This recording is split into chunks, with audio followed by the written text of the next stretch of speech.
João, capítulo 1, de 1 a 5, diz assim a palavra do nosso Deus. No princípio era o Verbo, e o Verbo estava com Deus, e o Verbo era Deus. Ele estava no princípio com Deus. Todas as coisas foram feitas por ele, e sem ele, nada do que foi feito se fez. Nele estava a vida, e a vida era a luz dos homens, e a luz resplandece nas trevas, e as trevas não a compreenderam. Eu vou pedir que volte aqui o versículo 3, e nós vamos ler todos juntos esse versículo 3. Vamos lá? Todas as coisas foram feitas por ele, e sem ele, nada do que foi feito se fez. Nós vamos ainda recitar o versículo 16 do capítulo 3 de João, para complementar essa leitura. João 3,16, não precisa abrir Bíblia, porque eu sei que os irmãos já sabem esse texto de trás para frente. Mas nós vamos na ordem normal, vai ser mais fácil ainda. Vamos lá? Porque Deus amou o mundo de tal maneira que deu seu Filho unigênito, para que todo aquele que nele crê não pereça, mas tenha vida eterna. Amém, irmãos? Amados, esses textos são muito conhecidos, e eles falam sobre uma grande verdade, e que é uma verdade muito importante para nós. Eles falam sobre Jesus Cristo, sobre o nosso Senhor, sobre o nosso Salvador, sobre o Filho de Deus. E o nosso estudo de hoje é exatamente sobre Deus Filho. Nós estamos na série de mensagens O que é ser batista. Nós estamos estudando a declaração doutrinária da Convenção Batista Brasileira. Nós já vimos a introdução, nós já vimos o artigo 1, que fala sobre escrituras sagradas. Nós já iniciamos o artigo 2, que fala sobre Deus. E o primeiro subponto do artigo 2, que fala sobre Deus Pai. Nós vimos isso também na semana passada. E hoje nós vamos falar sobre Deus Filho, e consequentemente na próxima semana você já sabe que nós vamos falar sobre o Espírito Santo, que é a terceira pessoa da Trindade. E nós vamos nessa noite pensar exatamente sobre esse Jesus Cristo. E assim, essa é uma doutrina fundamental, uma doutrina muito importante. No nosso tempo, nós convivemos com pessoas que batem a nossa porta e nos falam sobre um Jesus diminuído, e nos falam sobre um Jesus que não é Deus. Nos falam em um Jesus homem. Outros ainda falam que Jesus é um Deus menor. E há uma religião muito importante no nosso tempo, que vem crescendo muito, que domina boa parte da África do Norte, do Oriente Médio, quase todo, e que tem crescido muito no nosso país, e que olha para Jesus Cristo como um profeta. Alguém da envergadura de Isaías ou de Elias. Não, esse não é o nosso Jesus. Esse não é o Jesus da Bíblia. O Jesus da Bíblia é Deus. É a segunda pessoa da Trindade. E não é segunda pessoa da Trindade porque seja menor do que a primeira. É segunda pessoa da Trindade por uma simples questão didática. Mas tem a mesma importância, tem o mesmo poder e é da mesma essência. É esse entendimento de Jesus que nós precisamos ter, que a declaração doutrinária se preocupa em nos ensinar e que a Bíblia se preocupa em dizer. Nós podemos ler Hebreus e nós vamos ver o autor da carta aos Hebreus falando sobre a grandeza de Jesus, falando sobre a superioridade de Jesus, falando que Jesus é maior do que os anjos, falando que Jesus é maior do que Moisés, falando que Jesus é maior do que os profetas, porque não há nenhum outro ser que seja maior ou igual ao nosso Senhor Jesus Cristo, porque Ele é Deus. Então, a nossa declaração começa dizendo: Jesus Cristo, um em essência com o Pai, é o eterno Filho de Deus. Você se lembra do João 3,16. E por que a gente recitou João 3,16? Porque Deus amou o mundo de tal maneira que deu o seu Filho unigênito. Ele é o único gerado do Pai. Gerado quer dizer que é da mesma essência. Nós não somos gerados do Pai em essência, porque a nossa essência é diferente da essência dele. Nós somos filhos por adoção. Então, de uma certa maneira, e o apóstolo Paulo fala sobre isso, ele vai dizer que Jesus é o primogênito dos filhos de Deus. Ele está querendo dizer que quando nós somos adotados como filhos de Deus, nos tornamos também filhos de Deus, e aí ele é o primeiro. Só que João 3,16 esclarece que ele é o único gerado. Você entende a diferença de um filho gerado para um filho adotado? Pois é exatamente isso que nós estamos vendo aqui. E Jesus Cristo foi gerado quando?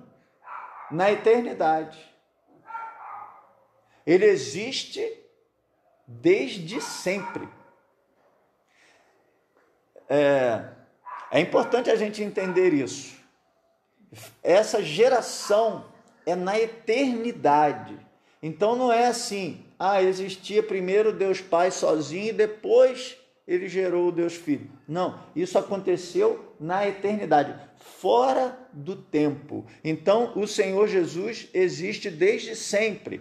É por isso que João começa dizendo: no princípio era o Verbo.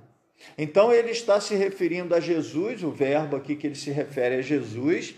Ele diz: no princípio era o Verbo. Você se lembra como começa a Bíblia? Gênesis, capítulo 1, versículo 1. No princípio criou Deus o céu e a terra.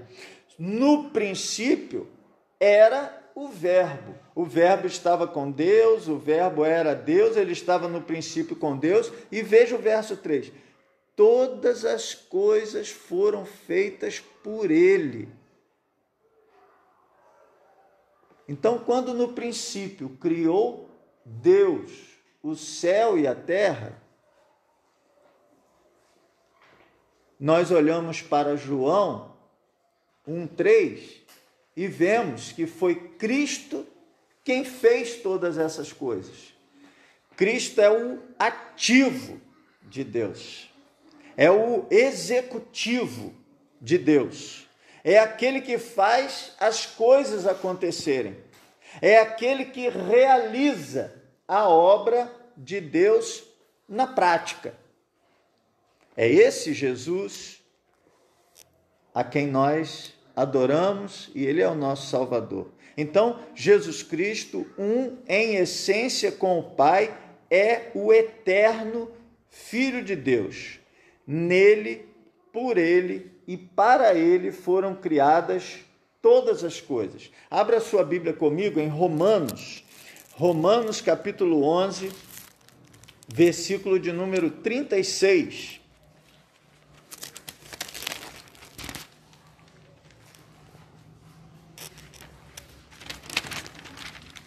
Diz-nos assim: porque dele, e por ele, e para ele, são todas as coisas. Glória, pois, a ele eternamente. Amém. Aqui o apóstolo Paulo está falando sobre Jesus. Nessa sessão ele está fazendo um hino de adoração e ele diz assim: dele, ou seja, dele procedem todas as coisas. No princípio criou Deus, ele fez tudo do nada. Quando nada existia, ele criou todas as coisas. Então, ele é a fonte, a origem dele, por ele.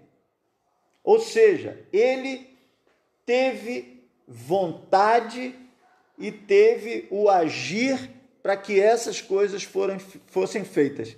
E para ele são todas as coisas. Isso quer dizer o seguinte, tudo procede dele, ele agiu decisivamente para que todas as coisas existissem e ele é a finalidade de todas as coisas. Dele, por ele, para ele. Tudo aponta para Jesus, tudo é feito por ele. Então a nossa declaração diz isso: nele, por ele e para ele foram criadas todas as coisas. Não existe sentido para a sua vida, não existe sentido para o mundo, não existe sentido para o universo fora de Jesus.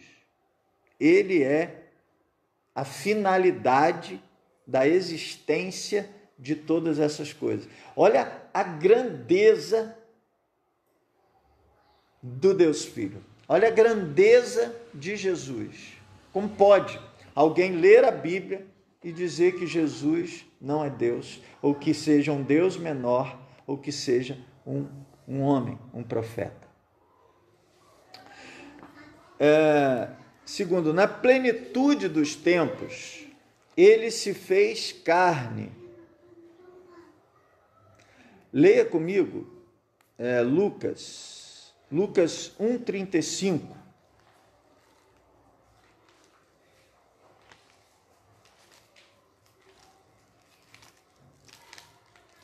Lucas 1, versículo 35. Nós temos aqui o anúncio do nascimento de Jesus, quando o anjo vem até Maria e anuncia o nascimento de Jesus, o anjo Gabriel. E ele diz assim: e respondendo o anjo, disse-lhe: descerá sobre ti o Espírito Santo, e a virtude do Altíssimo te cobrirá com a sua sombra, pelo que também o santo que de ti há de nascer será chamado Filho de Deus. Então, na plenitude dos tempos, ou seja, quando era o momento oportuno, o momento mais apropriado, nós vimos na semana passada, quando estudamos sobre Deus Pai, que ele dirige a história. Quando nós vimos sobre Deus, né? Ele dirige a história. E ele dirigiu a história de tal forma que houvesse um tempo oportuno, apropriado, preparado para o nascimento de Jesus. Veja, irmãos, Jesus nasceu no tempo certo. Aliás, tudo que Deus faz é no tempo certo. A ele pertence o tempo das coisas, e é por isso que nós devemos nos quedar ao tempo de Deus, não ao nosso. Mas veja bem, o que quer dizer isso aqui na plenitude dos tempos? Quando Jesus nasceu, ele era esperado, mas grande parte daquele povo que o esperava não creu que ele era o Messias. Então, essa vida e obra de Jesus tinha tudo para dar errado. Porque, veja, ele foi prometido, mas aqueles a quem ele foi prometido não o reconheceram. Então ele poderia ter vivido, realizado sua obra, deixado os seus ensinos, e isso ter ficado oculto na história. Nós sabemos que isso não aconteceu, nós sabemos que Jesus Cristo dividiu a história. A história do mundo é contada em antes de Cristo e depois de Cristo, dada a sua importância histórica.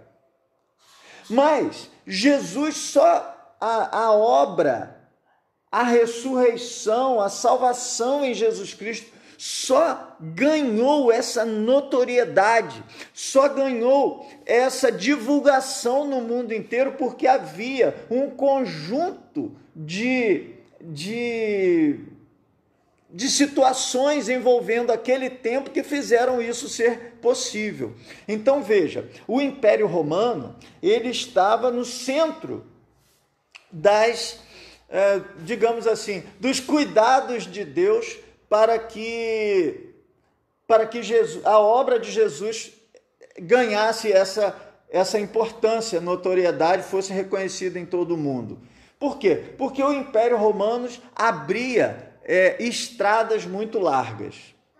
O exército romano, ele andava numa formação que exigia largas estradas para que ele se deslocasse com segurança.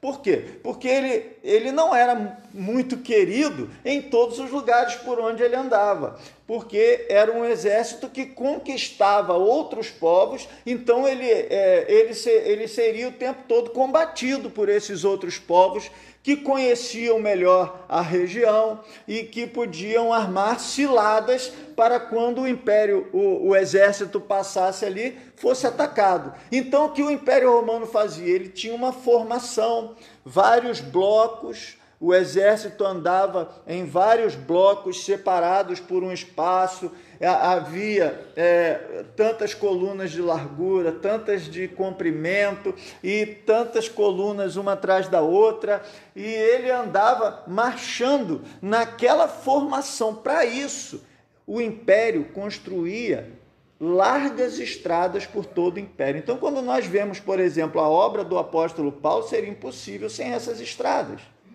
Também eles tinham um sistema de comunicação que nós poderíamos chamar de um correio rudimentar, um sistema de envio e de recebimento de correspondências, que era muito eficaz quando a gente olha para o tempo em que existia. Por quê? Porque o comandante de um grupamento que estava atacando uma região remota, ele precisava se comunicar com a central do reino, ele precisava se comunicar com seus superiores. Então havia troca de correspondência. Você entende como que as cartas circulavam? Por que o apóstolo Paulo escreve cartas? Por que João escreve o Apocalipse na ilha de Patmos, ele preso, e esse escrito avança e chega até as igrejas em vários lugares e é disseminado pelo mundo inteiro? Então havia esse sistema de comunicação importante naquele tempo. Havia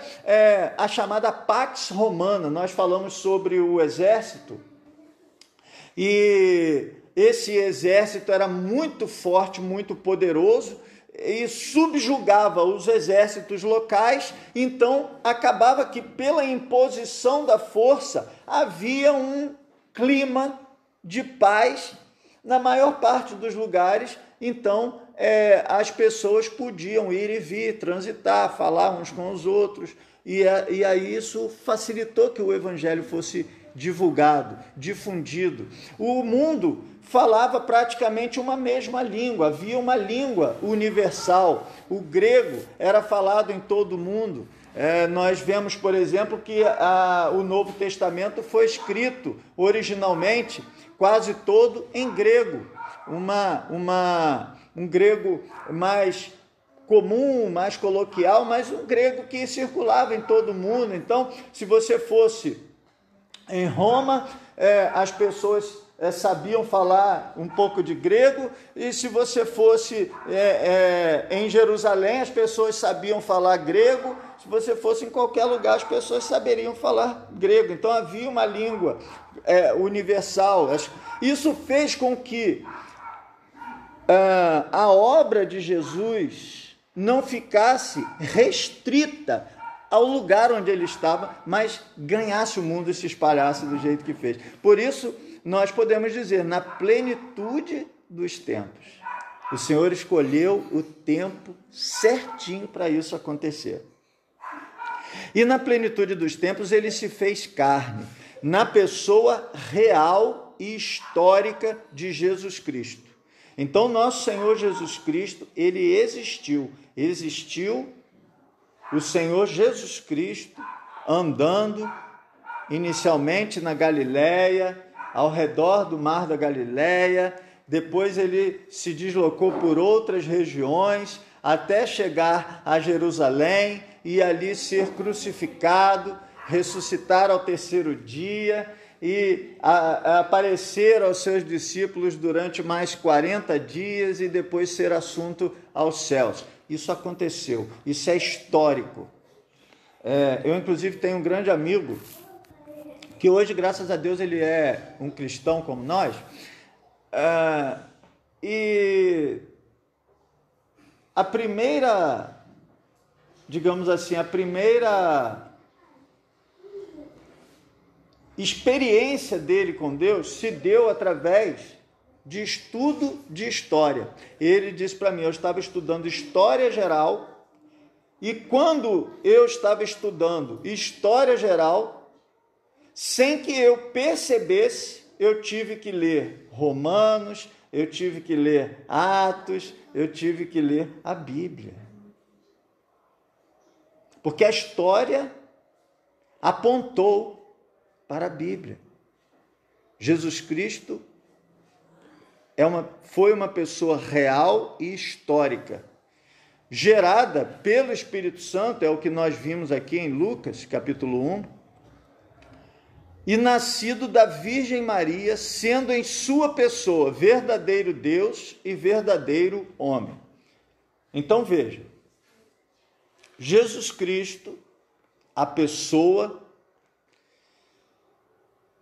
caminhando pela Galileia, pela Judéia, ele era um homem ou ele era um Deus? Ele era homem e também era Deus. A teologia, não tem como falar disso aqui sem falar nessa palavra. A teologia vai chamar isso de união hipostática. Isso quer dizer o seguinte, Jesus era ao mesmo tempo 100% homem, 100% Deus. Nós encontramos, através da história do cristianismo, heresias, umas dizendo que ele não era 100% Deus e outras dizendo que ele não era 100% homem. Inclusive, inclusive essa ideia de que ele teria sido um homem comum que foi, digamos assim, possuído pelo Espírito Cristo, e esse Espírito falou através dele, caminhou através dele, mas quando chegou na cruz, esse Espírito deixou o homem sozinho lá, e ele morreu. Não, o nosso Senhor Jesus Cristo foi 100% homem, 100% Deus. Ele sentia dor, ele chorou, ele sentia fome, ele sentia sede. Até ansiedade. Nós encontramos o nosso Jesus no Getsêmani. Nós podemos ver ali a expressão humana da ansiedade. Ele sofreu as mesmas dores que nós, contudo sem pecado. porque ele era 100% Deus. Não havia a menor possibilidade de falha no seu ministério. Não havia. É certo que ele iria cumprir como cumpriu. Exato, a sua fala me dá uma oportunidade de tocar num assunto muito pertinente para esse estudo. O nosso Senhor Jesus, ele teve que se esvaziar da sua glória para caber numa pessoa humana. Ele não caberia num corpo humano no esplendor da sua glória. Então ele teve que, isso é chamado de humilhação de Jesus. Ele teve que se humilhar, ele teve que se esvaziar, se diminuir da sua glória para caber num corpo humano. Porque, veja, Jesus nasceu um homem adulto? Não, ele nasceu uma criança. E dá para a gente imaginar que Jesus, quando nasceu criança lá em Belém, e cresceu na Galileia, que ele já nasceu sabendo ler? Que ele já nasceu sabendo escrever? Não, ele não nasceu sabendo nada disso. Ele nasceu criança.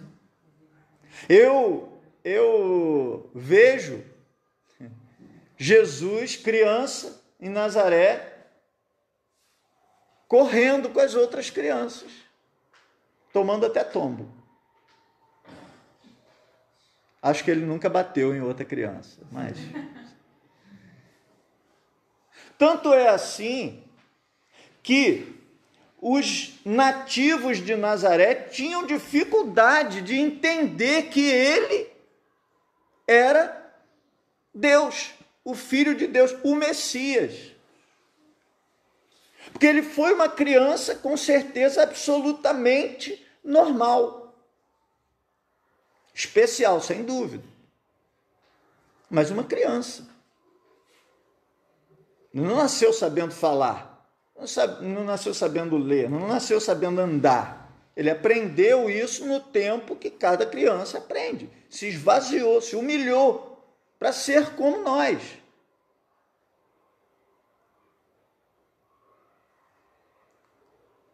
Então, o nosso Jesus, quando já estava adulto, realizando o seu ministério, as pessoas que eram da Galileia, que eram de Nazaré, eles olhavam, mas espera aí, como é que ele está falando com essa autoridade? Esse não é o filho do carpinteiro?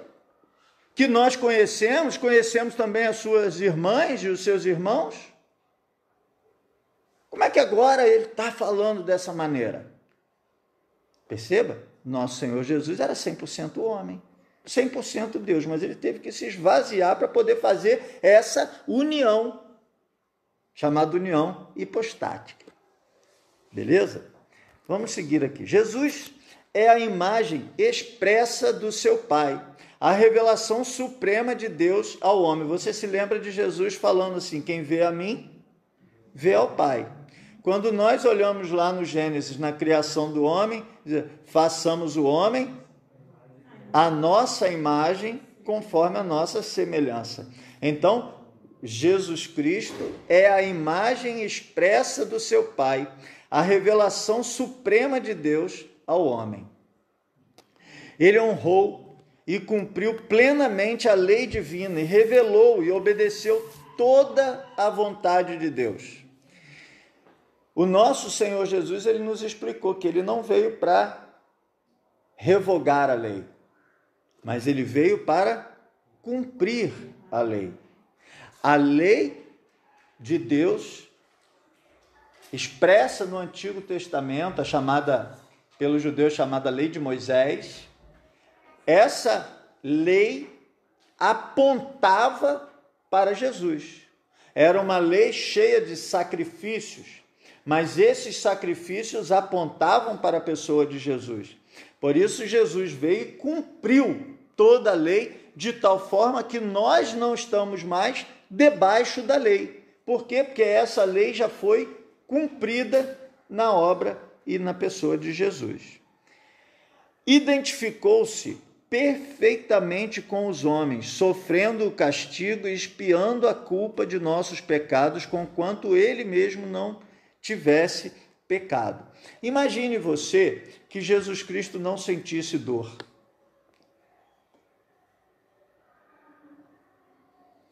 Que valor teria aquele sacrifício lá na cruz do Calvário se ele não sentisse dor?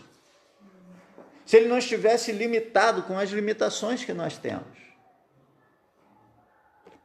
Seria exatamente sem sentido. Mas ele sofreu as nossas dores. Ele levou sobre si as nossas dores. Ele foi moído no nosso lugar. Ele foi castigado em nosso lugar.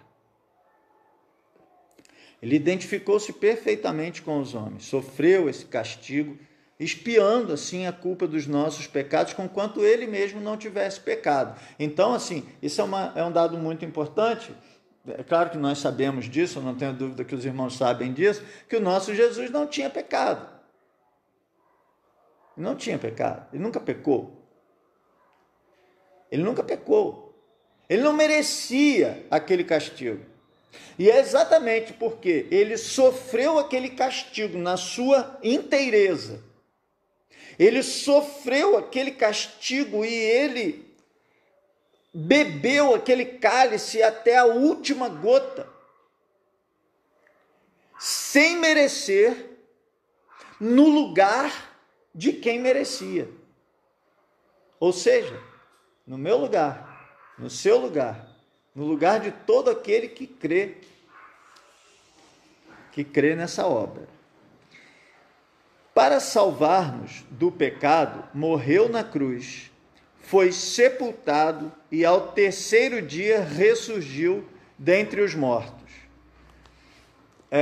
Eu ouço às vezes pessoas dizendo que Jesus ficou 3 dias morto. Não, Jesus não ficou 3 dias morto. Jesus morreu 3 horas da tarde de sexta-feira, hora 9. Sexta-feira, 3 horas da tarde. Sábado, o sepulcro ficou fechado.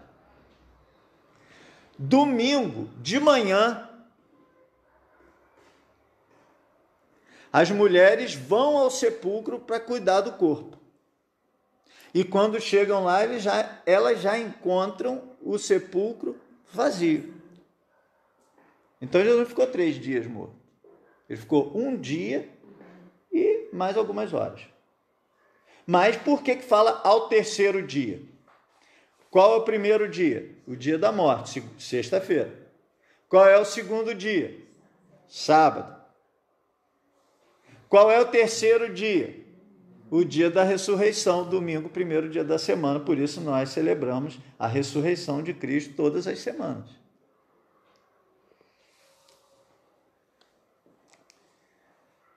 E no terceiro dia ressurgiu dentre os mortos, e depois de aparecer muitas vezes a seus discípulos, ascendeu aos céus, onde à destra do Pai exerce o seu eterno sumo sacerdócio. É assim que começa o livro de Atos dos Apóstolos. Estamos caminhando bem. Jesus Cristo é o único mediador entre Deus e os homens, e é o único e suficiente Salvador.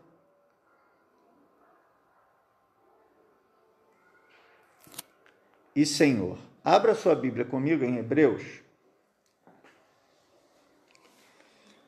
Eu gosto muito desse texto de Hebreus, irmãos. Hebreus capítulo 4, versos 14 a 16.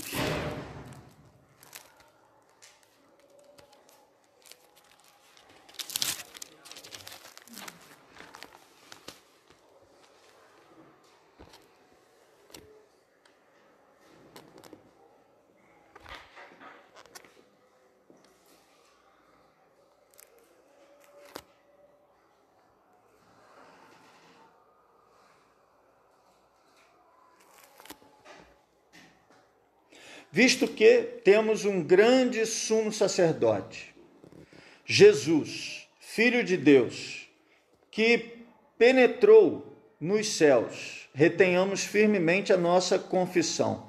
Porque não temos um sumo sacerdote que não possa compadecer-se das nossas fraquezas, porém um que, como nós, em tudo foi tentado, mas sem pecado. Cheguemos, pois, com confiança ao trono da graça, para que possamos alcançar misericórdia e achar graça, a fim de sermos ajudados em tempo oportuno. Lembra que nós falamos que o nosso Senhor, ele sentiu dor, ele sentiu fome, ele sentiu sede, ele chorou, ele se angustiou.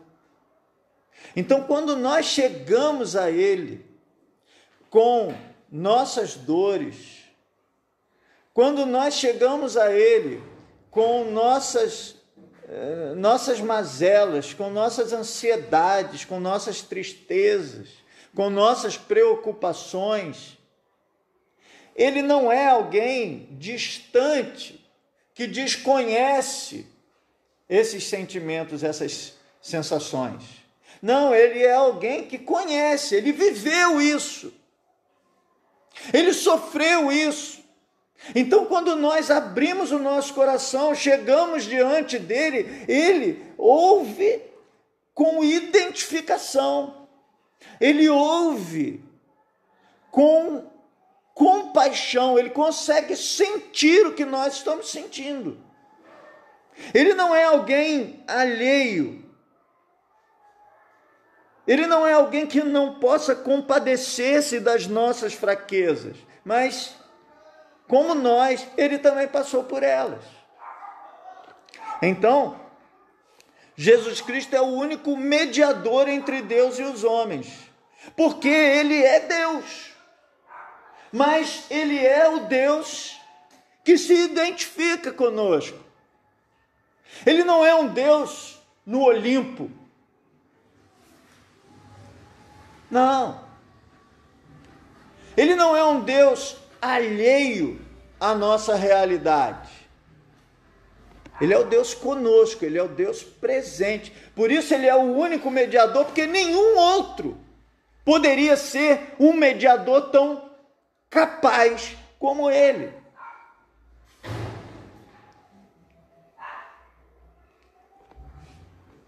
Pelo seu Espírito, ele está presente e habita no coração de cada crente e na igreja.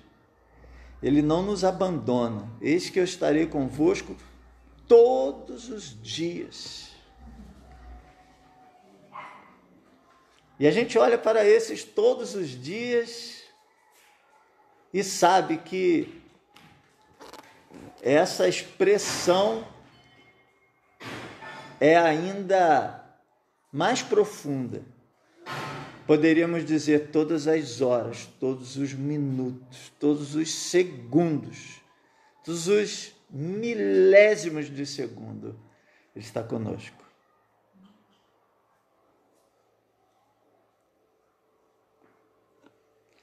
E por fim, eu quero terminar em 1 aos Tessalonicenses, capítulo 4,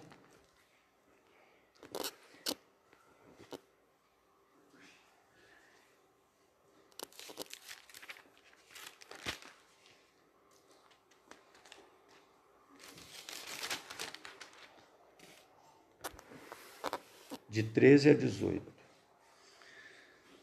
Domingo à noite nós estamos falando sobre o sermão profético, esse aqui se encaixa perfeitamente. Não quero, porém, irmãos, que sejais ignorantes acerca dos que já dormem, para que não vos entristeçais como os demais que não têm esperança. Porque se cremos que Jesus morreu e ressuscitou, assim também aos que em Jesus dormem, Deus os tornará a trazer com ele. Dizemos-vos, pois, isto pela palavra do Senhor, que nós, os que ficarmos vivos para a vinda do Senhor, não precederemos os que dormem. Porque o mesmo Senhor descerá do céu com alarido, com voz de arcanjo, com a trombeta de Deus, e os que morreram em Cristo ressuscitarão primeiro. Depois nós, os que ficarmos vivos, seremos arrebatados juntamente com eles nas nuvens, a encontrar o Senhor nos ares, e assim estaremos sempre com o Senhor. Portanto, consolai-vos uns aos outros com estas palavras. Ele voltará. Ele voltará. Visivelmente a este mundo em grande poder e glória, para julgar os homens e consumar sua obra redentora. Essa é a nossa esperança. Temos vivido um tempo de grandes perdas. Eu fico imaginando assim, essa situação aqui dos leitores de Paulo. Porque eles esperavam a volta de Jesus e eles começaram a ver os irmãos em Cristo morrendo. E eles começaram a ficar entristecidos. Porque era como se a esperança em relação àquelas pessoas que morreram se acabasse. E aí, por isso, o apóstolo Paulo diz: não quero, irmãos, que sejais ignorantes acerca dos que já dormem, para que não vos entristeçais como os demais que não têm esperança. Quando um salvo nos deixa, na linguagem aqui da carta de Paulo aos Tessalonicenses, dorme,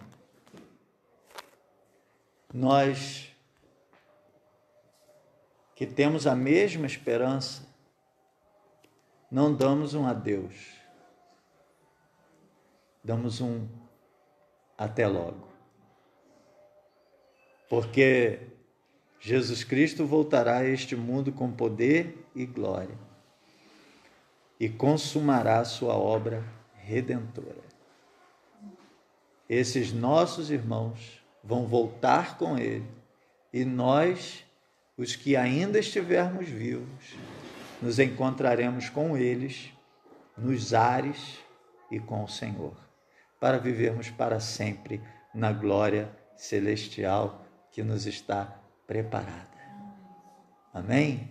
Então, que essa palavra seja o conforto, o consolo para o seu coração, ainda que ele esteja entristecido pela dor da perda de alguém muito querido. Que Deus te abençoe, em nome de Jesus.